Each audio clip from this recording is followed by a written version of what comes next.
12 दिन सब रो लेते हैं,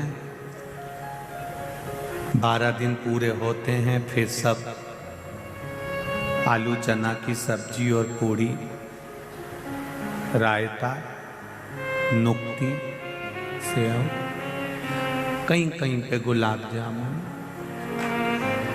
और कहीं कहीं खोपरा पाक।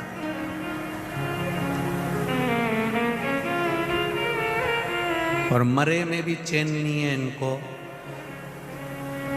मरे में भोजन करने आए हैं, उसके बाद भी कह रहे हैं तरी तरी दो। उसके बाद भी कह रहे हैं कि तरी तरी दो।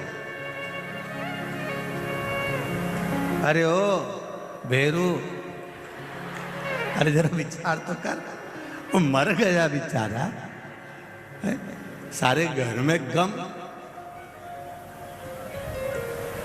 और तुम कह रहे क्या तरी तरी दो थोड़ी, रायता में जरा नुक्ती तो आन दो जरा, और नमक लाओ, थोड़ा नमक कम है रायता में, जाओ। कुछ नहीं होगा, मरने वाला मरकर चले गया, सारी जमीन जायदाद, प्रॉपर्टी, गाड़ी, बंगला, हैंडसेट, चेन, अंगूठी, मोबाइल सब यहीं छोड़ गया, सब यहीं। और जो मरने वाला था वो चले गया, उसको बापड़ा को कहीं नहीं, थोड़ी सी गाय का घी और शक्कर और कंडा जला के ऊपर धूप दे दी, बाकी का सब तरी तरी खा लिया है, और बेचारा वो घी शक्कर खा लिया। और इसमें ताली बजाने की कोई बड़ी बात नहीं थी। इसमें सोचने वाली बात है कि जैसे उसके साथ हुआ वैसा कि वैसा ही चाहे हम हो चाहे आप हो, संसार के प्रत्येक व्यक्ति के साथ वही होने वाला है।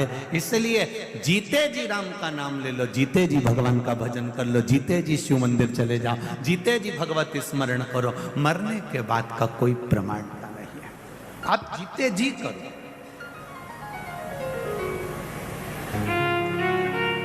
पहले जीजियों ने बहुत अच्छा एक भजन गाती थी, कभी प्यासे को पानी पिलाया नहीं, बाद अमृत पिलाने से क्या फायदा।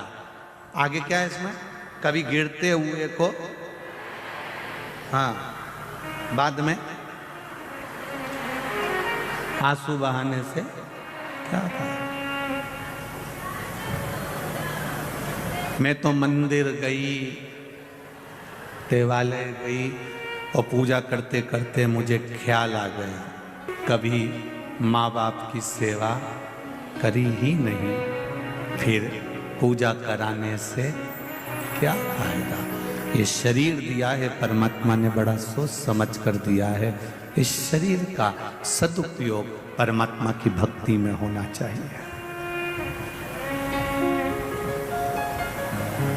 हम मना नहीं करेंगे, आपका जो मनुष्य का देह मिला है, आप और हमको तो इसको सार्थक भी तो करना पड़ेगा।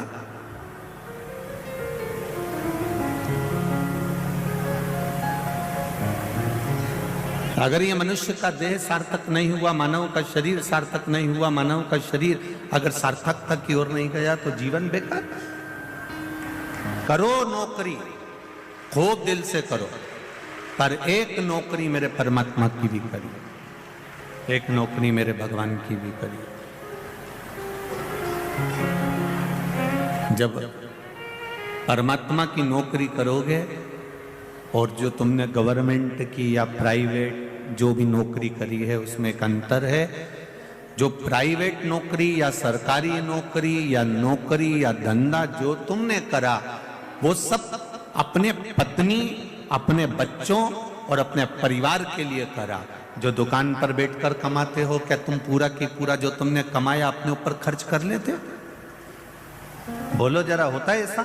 नहीं। 10,000 रुपए कमाई करी तुमने दुकान पर बैठकर या नौकरी में, तो 10,000 तुमने अकेले अपने ऊपर खर्च नहीं करा। इतना बड़ा मकान तुमने बनाया, उस मकान में भी तुम्हारा खुद का रहना तो एक केवल जरा सा 6 फीट का, जो 8 फीट का जो पलंग होता है, उस पर कितना रात्रि विश्राम करा, सुबह उठे, स्नान करा और फिर दुकान चले गए। छोटी सी जिंदगी।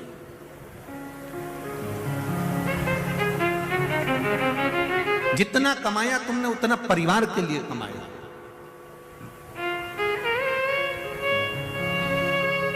जितना कमाया आपने उतना बच्चों के लिए कमाया। पर जो दुकान पर, नौकरी में, सर्विस में, आपने व्यापार में जो कमाया वो पत्नी और बच्चों के लिए कमाया। पर ये शिव महापुराण के पंडाल में बैठकर, टीवी के सामने 3 घंटा बैठकर, मोबाइल हाथ में लेकर, यूट्यूब फेसबुक पर कथा सुनकर ये जो कमाई कर रहे हो, ये कमाई तुम्हारी बच्चों और पत्नी की, परिवार की नहीं, खुद की, अपनी स्वयं की कमाई है।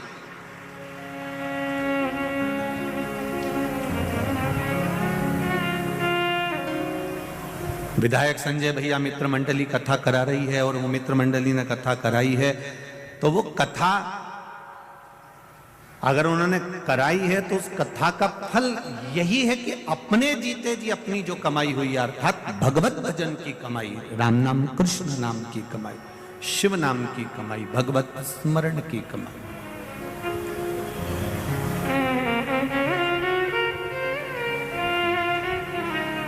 शुक्ला परिवार में भी अगर बहुत हुई होंगी तो भागवत बहुत हुई होंगी। नानी बाई का मायरा भी हुआ होगा, श्याम भजन भी हुआ होगा, राम भजन भी हुआ होगा, सुंदरकांड भी हुआ होगा, रामचरितमानस भी हुई होगी, गीता का स्मरण भी हुआ होगा, सब कुछ हुआ होगा। पर पहली बार अगर शिव महापुराण की कथा मिली है और पहली बार अगर शिव पुराण की कथा हो रही है तो शुक्ला परिवार को भी भगवान को धन्यवाद देना चाहिए कि हमने जिंदगी में कौन सा पुण्य करा होगा जो ये शिव पुराण में